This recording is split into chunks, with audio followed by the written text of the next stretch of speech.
जो इंसिडेंट कोलकाता में हुआ है आरजीकर कॉलेज में, उसने पूरे देश को हिला के रख दिया है। अब वो केस सीबीआई ने टेक ओवर कर लिया है। आई होप कि अब जो कल्प्रिट हैं वो बिहाइंड द बार्स होंगे जल्दी ही। एआई को लेकर एक अच्छा आर्टिकल आया कि कैसे एआई भी मैनिपुलेटिव होती जा रही है।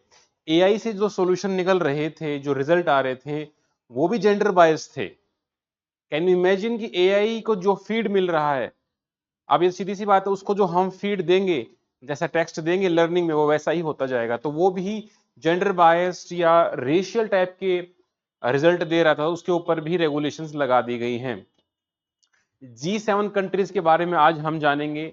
एक एग्रीकल्चर में भी हम जानेंगे कैसे ड्रोन्स पेस्ट कंट्रोल में मदद कर रहे हैं किसानों की। और जो कुसुम स्कीम है, जिससे कि एआई सोलर पावर्ड जो पंप हैं, वाटर पंप है, ट्यूबवेल वगैरह है, उसके बारे में एक आर्टिकल आया है। नमस्कार दोस्तों, मेरा नाम है प्रदीप सर हरियाणवी और मैं आपका स्वागत करता हूं हमारे डेली इनिशिएटिव यूपीएससी समाचार। जो पहली बार आए हैं उनके लिए बता दूं कि हम ये डेली न्यूज कवर करते हैं, pre as well as mains. जो बच्चे एचसीएस की तैयारी कर रहे हैं वो पिछले 3 साल से हमारे जुड़े हुए हैं, तो उनको पता होगा कि एकेडमी का बेहतरीन सिलेक्शन रेशो रहा है। अभी तक 108 सिलेक्शन हो चुके हैं एकेडमी से। इस साल 51 सिलेक्शन रहे, लास्ट साल 24 रहे इंक्लूडिंग रैंक 1, और उससे पिछले साल 33।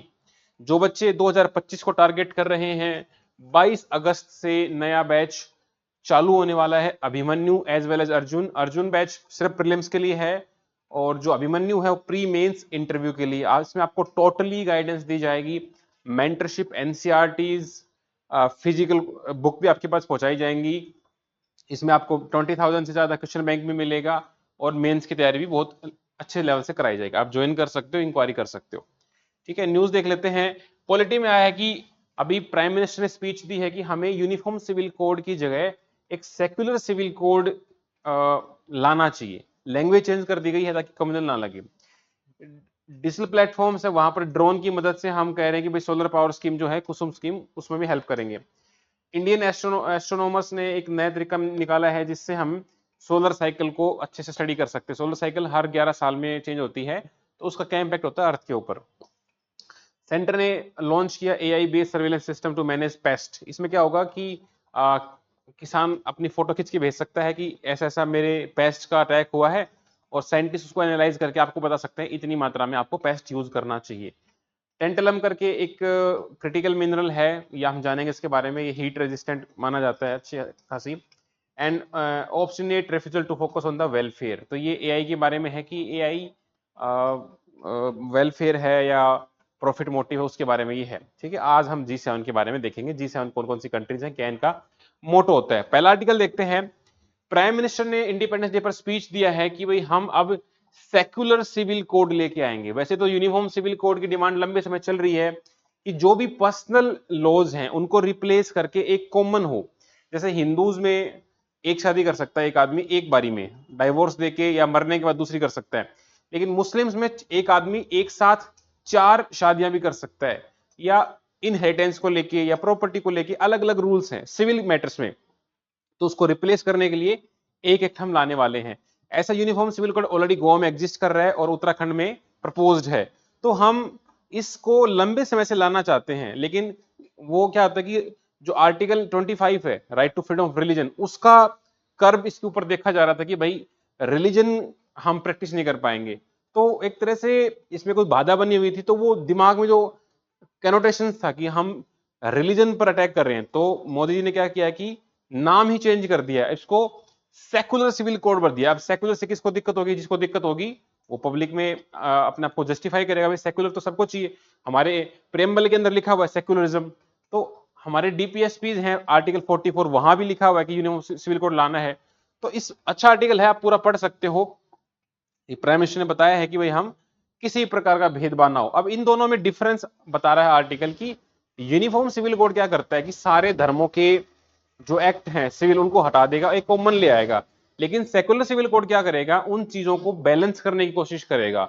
जहां जहां पर एक्सेप्शन होंगे, बहुत ज्यादा ही एक्सेप्शन करना पड़े तो उसको हम एक्सेप्शन में डाल सकते हैं। बल्कि हम उनको इक्वल फुटिंग पे लाना चाहते हैं। जो कॉमन चीजें हैं उनको कॉमन कर देंगे, जो हो सकती हैं उनको कर देंगे, कुछ एक्सेप्शन बच जाए, एक्सट्रीम है तो उसको हम रख भी सकते हैं। अच्छा आर्टिकल है, फ्यूचर में कुछ ऐसा बन के आएगा तो हम देखेंगे। ठीक है, इसके बारे में सुप्रीम कोर्ट में कई बार कह चुका है। एक तो 1985 में एक था अहमद खान वर्सेस शाह बानो बेगम केस, उसमें भी यूसीसी के बारे में कोर्ट ने कहा था। इसके अलावा 2019 में पाओलो कोंटियो वर्सेस मरिया लूजिया वैलेंटीनिया पेरिया केस था। फिलहाल गोवा में यूसीसी है और उत्तराखंड में प्रोसेस में चल रहा है। इन दोनों में डिफरेंस क्या है कि ये सारे धर्मों को इंक्लूड करेगा, ये एक कॉमन था, ठीक है। ये रिलीजियस डिस्टिंक्शन को एक्सटिंग मतलब हटाना चाहता था, ये रिलीजियस स्पेसिफिक प्रैक्टिसेस को कॉन्टेक्स्ट चेंज करने की कोशिश करेगा। तो बस अप्रोच का चेंज है और कोई चीज नहीं है। 2012 में क्वेश्चन आया था कि जो हमारे डीपीएसपीज हैं उसमें गांधीयन प्रिंसिपल किस किस में झलकता है। वैसे तो ये गांधीयन लिबरल और ये अलग से नहीं बना रखे, लेकिन एक सोच था कि हाँ ये गांधीयन है। तो भाई यूनिफॉर्म सिविल कोड और ये जो रीजनेबल वर्कर वाला पॉइंट थे ना, ये गांधीयन नहीं थे, ये लिबरल थे। पुराना क्वेश्चन हो गया, बट आल्दो आप इसको अभी भी पढ़ सकते हो। गांधी मेनली बेसिकली पंचायत और कॉटेज इंडस्ट्री की बात करते थे, तो आप सिंपल इसको आराम से कर सकते थे, कोई बहुत बड़ा टफ क्वेश्चन नहीं था। दूसरा पीएम कुसुम स्कीम है। पीएम कुसुम स्कीम का मेन काम क्या था कि भाई गांव में जो अंडरग्राउंड पानी निकालते हैं, ठीक है, उस पानी को निकालने के लिए डीजल का यूज होता है। उसकी जगह क्या करो, आप सोलर पंप लगा लो, उससे पानी निकालो। आप इससे क्या होगा कि डीजल बच जाएगा, पोल्यूशन कम होगा। तो डीजलाइजेशन करना चाहते थे। और एक है कि भाई सोलर एनर्जी बनेगी, आप उसको सरकार को भी बेच सकते हो, तो हमारी सोलर पावर की पोटेंशियल भी हम टैप कर पाएंगे, ठीक है। अच्छी स्कीम थी, लेकिन हुआ क्या है कि इसमें थोड़ा जितना हमने टारगेट रखा था उतना अचीव नहीं हो पाया है। तो इसके अंदर सिग्निफिकेंट डिलेज आए हैं। तो यहाँ पर अब दिक्कतें क्या आ रही थी, एक तो हमें लैंड नहीं मिल पा रही थी जहां जहां इस लैंड पर हम लंबे एक बल्क में लगा सके, क्योंकि हमारे कंट्री में जो एवरेज लैंड होल्डिंग है इंडिविजुअल, वो लेस देन 2 हेक्टेयर्स है। तो छोटे छोटे टुकड़े हैं, हमें एक लंबी जमीन नहीं मिल पा रही। ऊपर से एग्री कुछ एरिया तो ऐसे हैं जैसे गुजरात है, राजस्थान है, वहां बहुत लंबी लंबी आपको पेस्चर लैंड मिल जाएंगे, लंबे में टुकड़े मिल जाएंगे। लेकिन जो हरियाणा पंजाब यूपी है, यहाँ पर एग्रीकल्चर लैंड ज्यादा है, वहां पर हम उसको कम कवर कर सकते हैं। ये डिले हुए तो इसका आ, आ, जो इसकी टाइम लिमिट थी वो हमने एक्सटेंड कर दी है, ठीक है। इतना ही खबर था इसमें। तो इसमें ड्रोन वगैरह आपको हेल्प करेंगे नई जमीन ढूंढने में, इतना पता हो। कुसुम स्कीम 2019 में लॉन्च हुई थी, ईयर बहुत इंपॉर्टेंट है। इसका पर्पस था digitalisation of the farmer sector. और नोडल मिनिस्ट्री कौन है, न्यू एनर्जी। एनर्जी सिक्योरिटी बढ़ानी थी, और 2030 तक हमारा टारगेट था कि नॉन फॉसिल फ्यूल से हम 40% कैपेसिटी जनरेट करेंगे। ये इसका मेन टारगेट था। तो हम सारा तो नहीं कर पाए हैं। गवर्नमेंट अच्छी खासी सब्सिडी दे रही थी, 30 से 50% तक। 2 मेगावाट तक आप सोलर प्लांट लगा सकते थे बैरन लैंड पे या फैलो लैंड पे जो खाली पड़ी है या अनउपजाऊ हो गई है, ठीक है। इसमें इंडिविजुअल फार्मर भी एलिजिबल थे, ग्रुप्स थे, food processing organisations, panchayat, cooperatives, water user association, तो काफी सारा था। इसका नाम भी आपको याद रखना चाहिए मेरे हिसाब से। पूछा जा सकता है कि प्रधानमंत्री किसान ऊर्जा सुरक्षा एवं उत्थान महाअभियान। इतना इंपॉर्टेंट नहीं है, बट थोड़ा बहुत पता होना चाहिए। काफी 14 लाख सोलर पंप लगा चुके हैं, ठीक है। अभी और भी इसकी जरूरत है लगाने की। मेजर चैलेंज तो यही आ रहा था, हमको सुटेबल लैंड नहीं मिल रही थी, ऊपर से कंटीजियस पार्सल नहीं मिल रहे, मैंने छोटे छोटे पार्सल मिल रहे हैं। गुजरात राजस्थान में तो थे हमारे पास अनकल्टिवेबल बड़े बड़े लैंड, लेकिन बाकी जगह ऐसा नहीं था।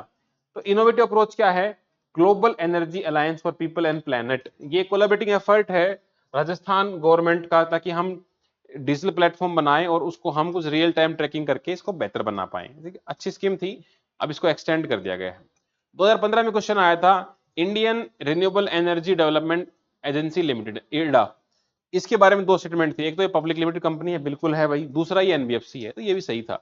ये फैक्चुअल नॉलेज होता है, आपकी इकोनॉमिक्स से आता है, तो ये बिल्कुल आराम से होने वाला क्वेश्चन था, कोई बहुत बड़ा टफ क्वेश्चन नहीं कहूंगा मैं इसको।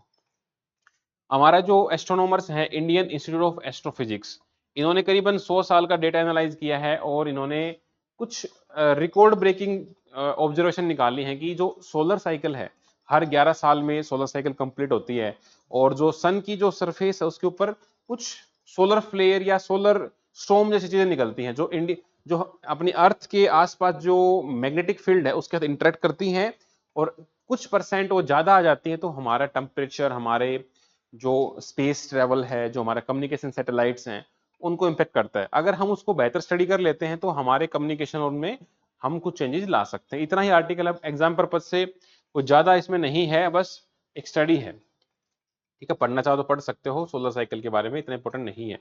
सिंपल क्वेश्चन कैसे पूछा जाता है कि भाई सोलर स्टॉर्म जो आएगा, मान लो अर्थ पे पहुंच जाता है मेजर, यहाँ देखो क्या बोला है, मेजर सोलर स्टॉर्म, तो क्या क्या पॉसिबल इफेक्ट होंगे।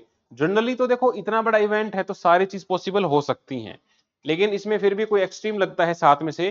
देखो एक तो दूसरी गलत है, सुनामी कड अकर एट इक्वेटोरियल रीजन। तो इस सोलर फ्लेयर से सुनामी का आना is very uneven, less very odd, कि सुनामी का और सोलर फ्लेयर का कुछ खास रिलेशन नहीं है, वही पर्टिकुलरली इक्वेटोरियल रीजन पे जहां पर डोलड्रम वगैरह चलते हैं, तो ये ऑप्शन एलिमिनेट हो जाएगा।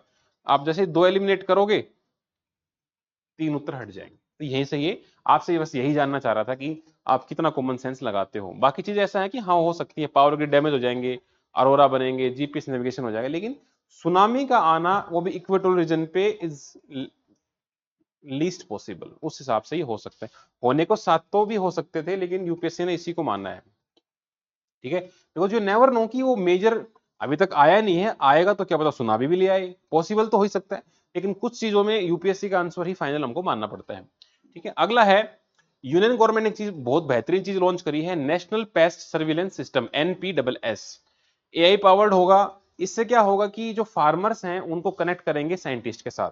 भाई आपके जो पेस्ट क्या होता है कि कीट कीट वगैरह होते हैं, पेस्ट का अटैक हो गया आपके खेतों पे, तो आप उसकी फोटो खींचो, जो पेस्ट ने खराब मतलब जो पेस्ट ने खराब किया है, और साइंटिस्ट उसको एनालाइज करेंगे एआई की मदद से, और आपको ये बताएंगे कितना आपको पेस्टिसाइड यूज करना है, कितना कौन सी क्वालिटी का करना है, कौन सा करना है बेसिकली।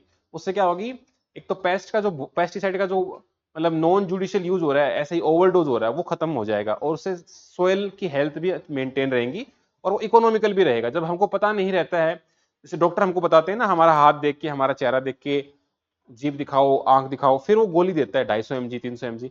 ऐसे ही है, दे दनादन पेस्ट नहीं फेंकना है। ठीक है, और इसमें ड्रोन की हेल्प भी ली जा सकती है, ड्रोन ऊपर से देख के बता देंगे कि भाई यहाँ पे ये दिक्कत है, और आप उससे बेहतरीन क्या हो सकता है, जब आपको सही समय पे सही चीज मिल जाए। तो एग्रीकल्चर को हम जो भी हो सके उसकी एफिशिएंसी को बढ़ाने की, इससे क्या है कि फार्मर्स की इनकम भी बढ़ेगी और एग्रीकल्चर की प्रोडक्टिविटी बढ़ेगी। ठीक है, सिंपल सा है। तो हमारा एम क्या है, तो पेस्टिसाइड का यूज मिसयूज बंद कर देंगे, पेस्ट कंट्रोल हो जाएगा और क्रॉप की यील्ड बढ़ जाएगी, जिससे क्या है 14 करोड़ फार्मर्स को हेल्प मिलेगी। पूरे आर्टिकल का निष्कर्ष यही है। ठीक है, आपको बस इतना पता होना चाहिए, एनपीएसएस एक एआई बेस्ड प्लेटफॉर्म है, और ये फार्मर्स को कनेक्ट करेगी, और ये कुछ क्रॉप्स हैं खास करके राइस, कॉटन, मेज, मैंगो, इनके लिए ये देने वाले। ये लॉन्च कब हुई है, 15 का 2024 को। ये डेट जरूर ध्यान रखना, ठीक है, इसका पर्पज ध्यान रखना, डेट ध्यान रखना। ठीक है, मेंस के लिए जैसे क्रॉप डैमेज को रोकेगी, pest management practices, risk of soil damage, जो आपको मैंने बताया ना, ये सारे कीवर्ड होते हैं मेंस में लिखने के लिए।